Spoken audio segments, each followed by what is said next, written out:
Hello students, I am Dr. Meenakshi Jindal from Dayanand College, Hisar.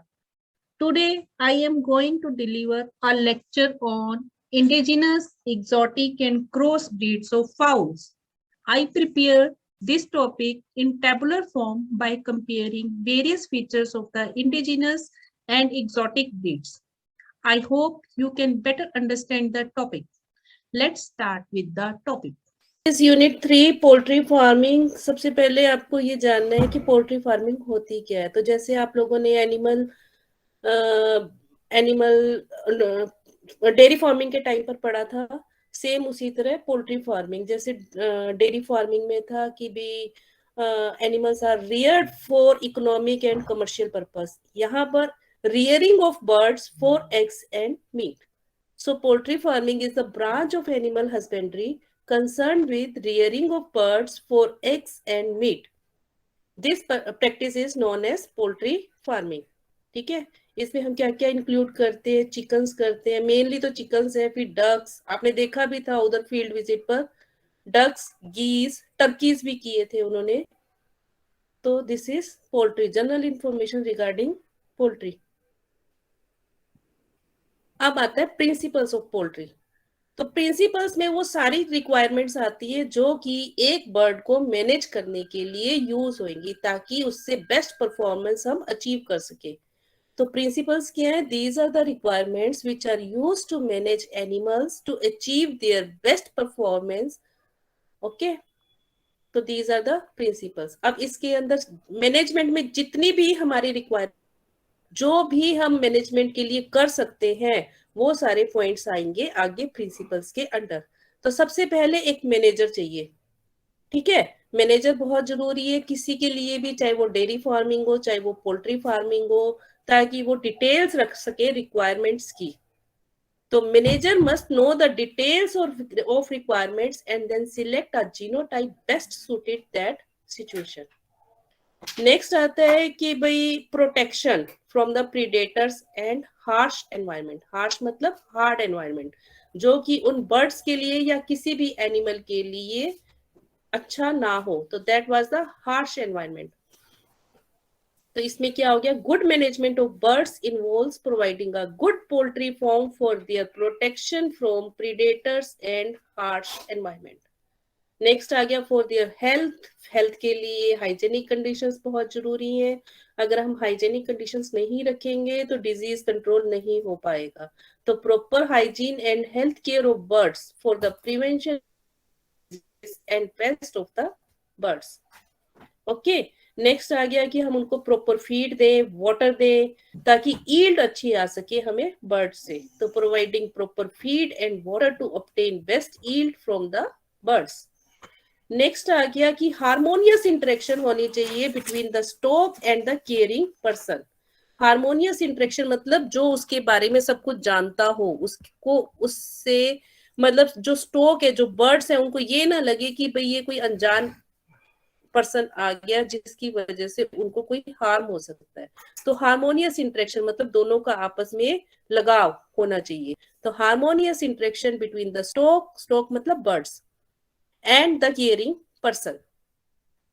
और cost of production को reduce करना भी जरूरी है, लेबर कॉस्ट को रिड्यूस करना भी जरूरी है। तो ये भी हमें मैनेज करना है to reduce the cost of production and labour cost, ताकि हमारा पैसा भी ज्यादा ना लगे लेकिन ईल्ड आए ज्यादा। ओके, क्लियर है? ये सारे प्रिंसिपल्स छोटे छोटे आपने याद करने हैं, 2 नंबर के क्वेश्चन में आ सकते हैं ये प्रिंसिपल्स, वैसे नहीं आएंगे। क्लियर? नेक्स्ट चलो। Yes ma'am. नेक्स्ट आ गया अब हमारी, हम कोई भी चाहे डेयरी फार्मिंग पढ़े चाहे पोल्ट्री फार्मिंग पढ़े, दोनों के अंदर हमने indigenous breeds and exotic breeds पढ़ना है। ओके, तो indigenous breeds and exotic breeds की करेक्टरिस्टिक्स को कंपेयर कर रखा है। ओके, तो यहाँ पर पोल्ट्री बर्ड से रिलेटेड है indigenous breeds and exotic breeds. सबसे पहले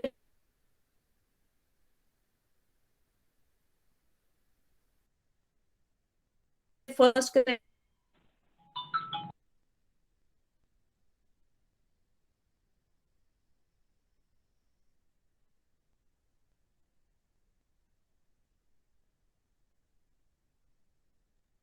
ठीक है, एग प्रोडक्शन। जो इंडिजिनस ब्रीड है इसकी एग प्रोडक्शन कम है, मैम आवाज 60 नहीं आ एग्स रही पर आपकी। Year, whereas exotic breed से इनकी एग आपकी प्रोडक्शन आवाज कट ज्यादा रही है। है। आवाज क्यों कट रही है? पता नहीं बिल्कुल मैम, नहीं बार कट रही है मैम। तुम्हारे यहाँ पे कोई प्रॉब्लम होगी बेटा। आप लोगों का नेट सही चल रहा है?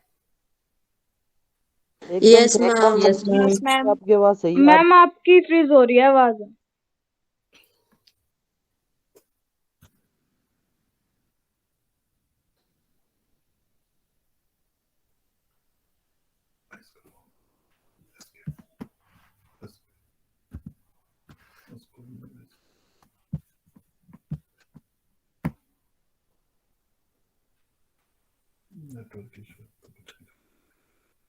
बेटा फिर ये तो थोड़ा सा नेटवर्क इशू है आज मेरे यहाँ पर, क्योंकि आप लोगों की तो सबकी कह रहे हो नेट ठीक है, तो भी मेरा ही नेट वीक है फिर। अब तो ठीक आ रही अभी मैम तो आ आपकी रही है आवाज। मैम सही से। आ रही है आवाज? Yes ma'am. लो देखते हैं।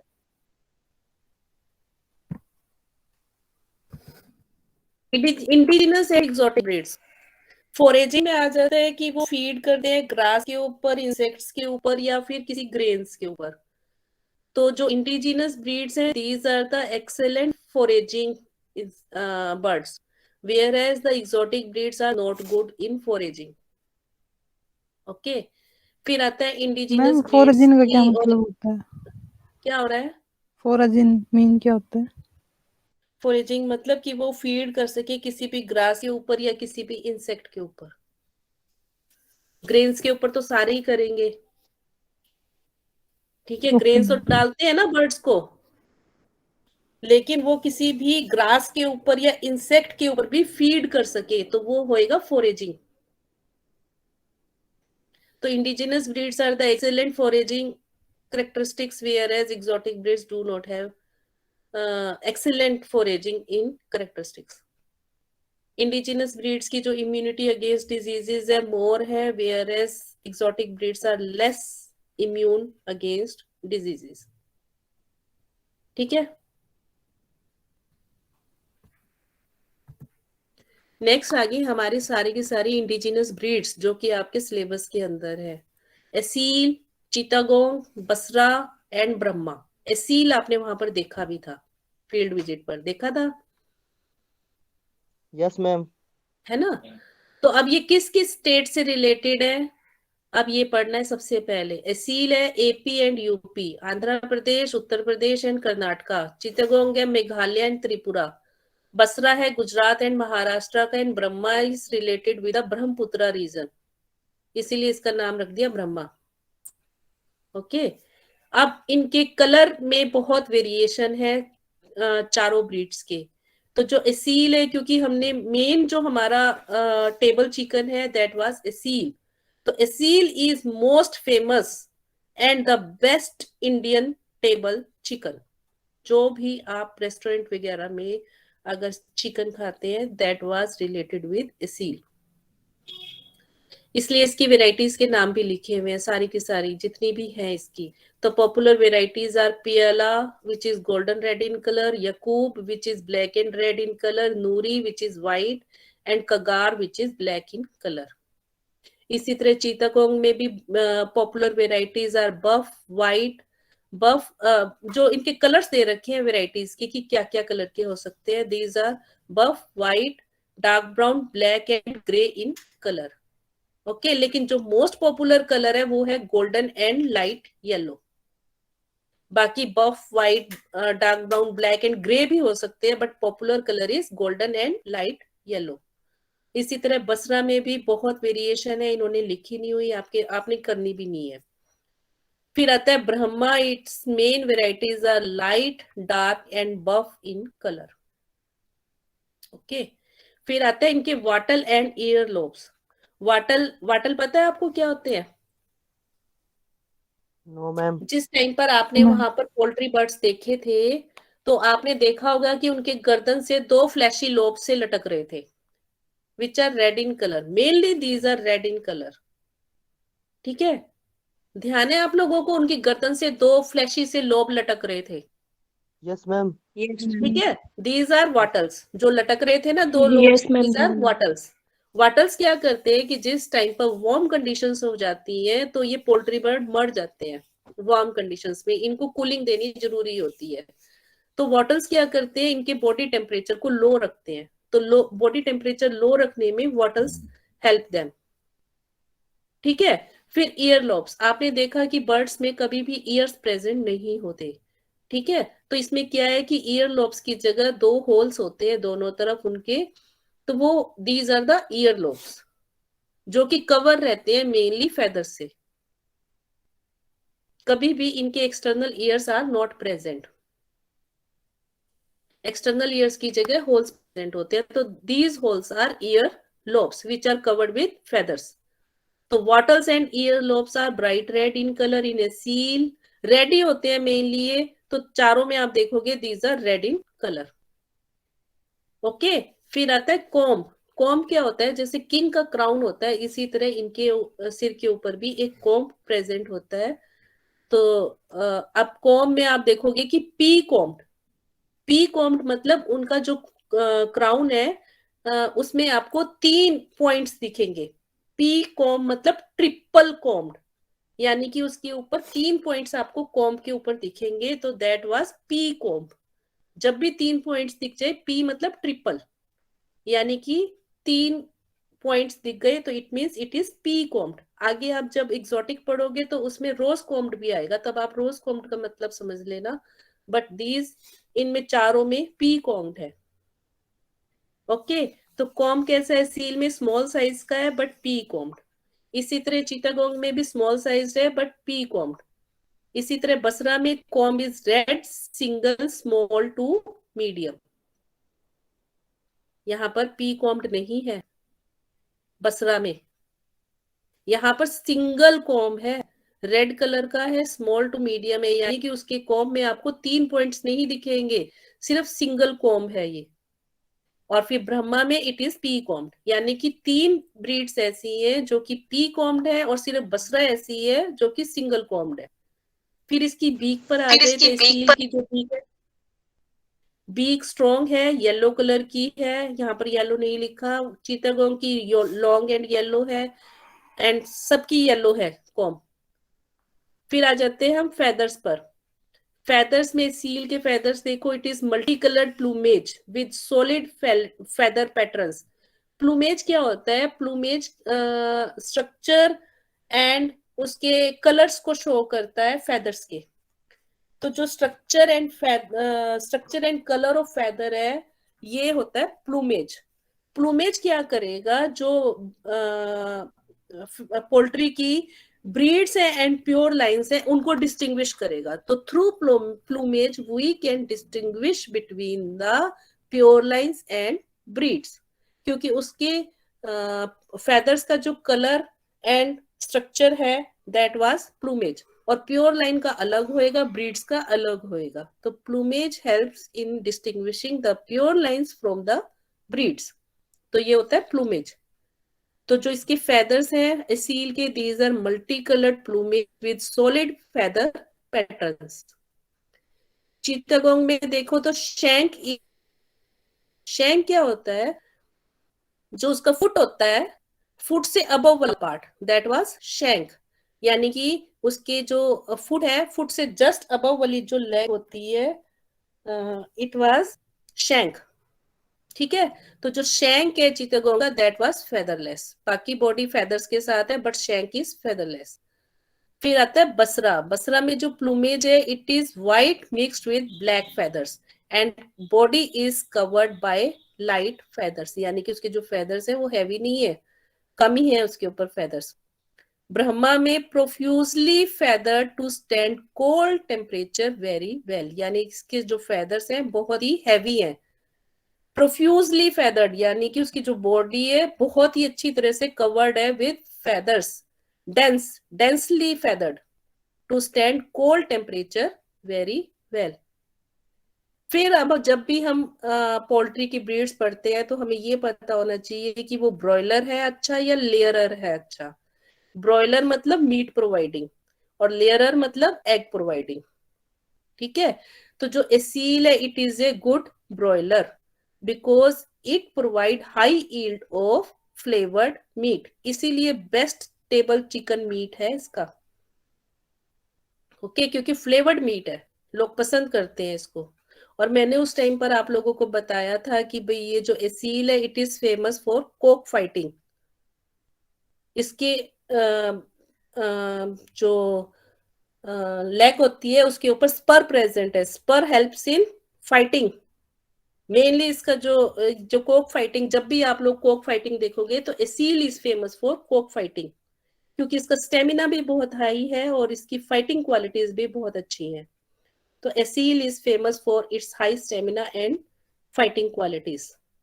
और जो ब्रॉयलर है best table chicken is provided from Aseel. But as a layer मतलब एग लेइंग की प्रोडक्शन के हिसाब से देखें तो it is not good for layer. Chittagong is a good layer but not a good broiler. Basra is also a broiler bird but medium sized. Brahma is fair in egg laying and मतलब ये egg layer के हिसाब से अच्छा है but according to broiler it is not good. It is a large size domesticated bird. Clear? Next चलो। Yes, ma'am. Ma'am ये हमारा लास्ट इस टॉपिक का एक्सोटिक ब्रीड्स ऑफ चिकन। 3 पढ़ दी है हमने, Rhode Island Red, black Minorca and white Leghorn. White Leghorn आपने वहां पर देखा भी था, ठीक है, देखा था ना व्हाइट लेगहॉर्न। Yes ma'am.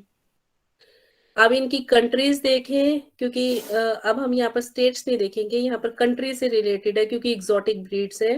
तो कंट्री में रॉड आइलैंड रेड की कंट्री है अमेरिका, अमेरिका का स्टेट बर्ड है रॉड आइलैंड रेड। ठीक है, black Minorca is related from Mediterranean islands of Minorca of Spain and white Leghorn is exported from Italy. ठीक है, अब हम इनकी टाइप ऑफ ब्रीड देखें तो तीनों की तीनों डुअल पर्पस ब्रीड्स है। वैसे तो डुअल पर्पस है, अब इनमें सिर्फ एक ही डिफरेंस है कि जो व्हाइट लेगहॉर्न है it is not ideal broiler. मतलब एग लेयरर तो अच्छा है but as a broiler it is not good. Broiler use करते हैं इसको as a broiler but not good. और बाकी के दोनों these are good in egg laying as well as a broiler भी इनको बहुत अच्छी तरह से यूज कर सकते हैं। तो 2 के लिए हम लिख सकते हैं dual purpose breed, but white Leghorn के लिए हम नहीं लिख सकते डुअल पर्पस ब्रीड क्योंकि आइडियल नहीं है एज ए ब्रॉयलर। ओके, फिर हम इनका कॉम्ब देखें तो कॉम्ब जो रॉड आइलैंड रेड का है it is large size red colour P comb, इसका पी कॉम्ब है। ब्लैक मिनोरका का देखें तो रेड सिंगल रोज कॉम्ब। रोज कॉम्ब मतलब सिंगल कॉम्ब है, बस सिंगल कॉम्ब के अंदर 6 वेल डिफाइंड पॉइंट्स है। ठीक है, इसीलिए उसको कह दिया rose comb with 6 well defined points. Okay, single comb है but 6 defined well defined points है उसके ऊपर, लेकिन सिंगल काउंट होएगा। और व्हाइट लेगहॉर्न का भी सेम है, single and rose comb. Ear lobes देखें तो रोड आइलैंड रेड के रेड एंड लार्ज है, ब्लैक मिनोरका के लार्ज व्हाइट ओवल और आलमंड शेप्ड है, वेयर इज व्हाइट लेगहॉर्न के व्हाइट है ear lobes. Feet and legs देखें तो रोड आइलैंड रेड की feet and legs are yellow, black Minorca क्योंकि ब्लैक वैसे ही ब्लैक है तो legs are black in colour, white leghorn की legs are bright yellow. Okay, wattles देखिए इनके तो रोड आइलैंड रेड के रेड कलर के हैं, कलर में very according to the breed, some have deep dark red and lighter rosy pink colour wattles, लेकिन towards red ही रहेंगे। और सबसे हार्डिएस्ट ब्रीड है ये, हार्डिएस्ट इसलिए because it can tolerate varying climatic conditions. इसलिए हार्डेस्ट ऑफ ऑल ब्रीड्स है Rhode Island red. जैसे एसील की एक बेस्ट क्वालिटी बताई थी, इसी तरह एग्जॉटिक की भी एक बेस्ट क्वालिटी में रोड आइलैंड रेड की ही क्वालिटी सबसे बेस्ट है कि हार्डेस्ट ब्रीड है। फिर वाटर्स देखिए, ब्लैक मिनोरका के हैं smooth large and fine textured red in colour. Waters हमेशा रेड इन कलर ही होंगे, चाहे इनमें वेरिएशन भी होएगी तो टुवर्ड्स रेड ही होएगी, ये नहीं कि रेड से येलो हो जाएंगे, तो टुवर्ड्स रेड ही इनकी वेरिएशन होएगी वाटर्स के कलर की। और व्हाइट लेगहॉर्न के भी वैसे व्हाइट है सारा का सारा, लेग्स इसकी टुवर्ड्स येलो है, but wattles are red in colour. Students, अब आपको समझ में आ गया होगा कि इंडिजिनस एंड एक्सोटिक ब्रीड्स की डिफरेंट ब्रीड्स कौन कौन सी हैं और वो कैसे एक दूसरे से आपस में डिस्टिंग्विश करती हैं in various features. Now we move towards the cross breeds of fowls. तो सबसे पहले हम पढ़ेंगे कि what do you mean by cross breeds. Cross breeds of fowls are the products by crossing the indigenous breed with some desired characters। यानी कि हम कोई भी इंडिजिनस ब्रीड लेंगे, उसके जो सुपीरियर करेक्टर्स होंगे, ऐसी कोई इंडिजिनस ब्रीड जिसके बेस्ट से बेस्ट करेक्टर हमें दिखते हो, जो कि हम चाहते हो कि हमारे प्रोडक्ट के अंदर आए, ऐसी हम एक इंडिजिनस ब्रीड लेंगे और उसको किसी भी एग्जॉटिक ब्रीड के साथ हम क्रॉस ब्रेड करेंगे। तो जो एग्जॉटिक ब्रीड होएगी उसके जो करेक्टरिस्टिक्स हैं वो इंडिजिनस ब्रीड से अलग होनी चाहिए। यानी कि हमने जो एग्जॉटिक ब्रीड लेनी है, it was with some other desired characters different from indigenous breed. And जो एग्जॉटिक ब्रीड हम लेंगे दैट वाज रोबस्ट। रोबस्ट मतलब वो एकदम हेल्दी एंड स्ट्रॉन्ग, यानी कि तगड़ा होना चाहिए। तो रोबस्ट मतलब हेल्दी एंड तगड़ा। तो हम कोई अपनी पसंद की indigenous breed and exotic breed लेंगे, उसको गिवन एनवायरनमेंट के अंदर क्रॉस ब्रेड कराएंगे और जो हमारे पास प्रोडक्ट आएगा that was superior and heterotic bird.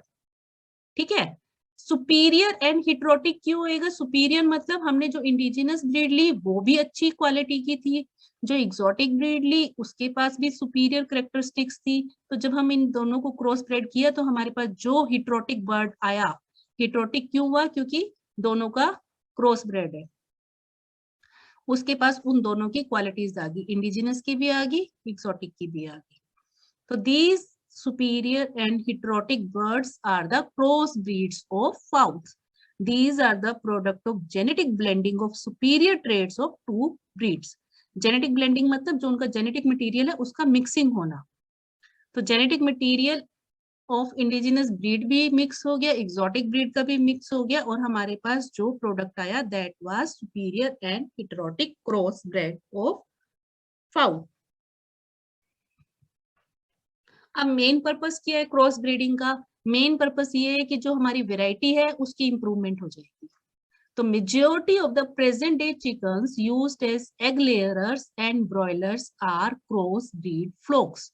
फ्लॉक्स मतलब जो बर्ड्स का ग्रुप होता है उसको हम कहते हैं फ्लॉक। तो जो भी हमारी प्रेजेंट डे चिकन्स हैं, डुअल पर्पस के चिकन से मेनली हमारे पास, हम उसको एग लेइंग के लिए भी यूज करते हैं और एज ए ब्रॉयलर्स भी यूज करते हैं। तो डुअल पर्पस के ब्रीड्स हैं हमारे पास। तो मेन पर्पस है क्रॉस ब्रीडिंग का variety improvement. High yielding cross breeds of chickens हैं, ये 4 यहाँ पर नाम लिखे हुए हैं, IBL 80, D77, ILS 82। These are the cross breeds of chickens which produce 200 eggs per year।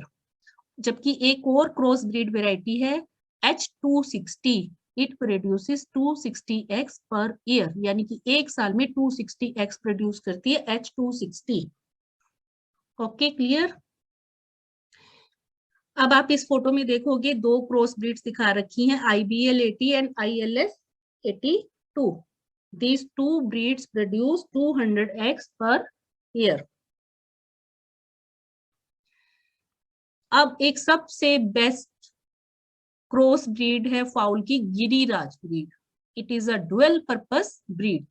तो हमने इसको कैसे प्रोड्यूस किया गिरिराज ब्रीड को? हमने एक इंडिजिनस ब्रीड ली विद सुपीरियर कैरेक्टरिस्टिक और हमने उसको एग्जॉटिक ब्रीड में व्हाइट लेगहॉर्न की ब्रीड ली इन दोनों को आपस में क्रॉस ब्रीड किया तो हमारे पास आ गया गिरिराज ब्रीड।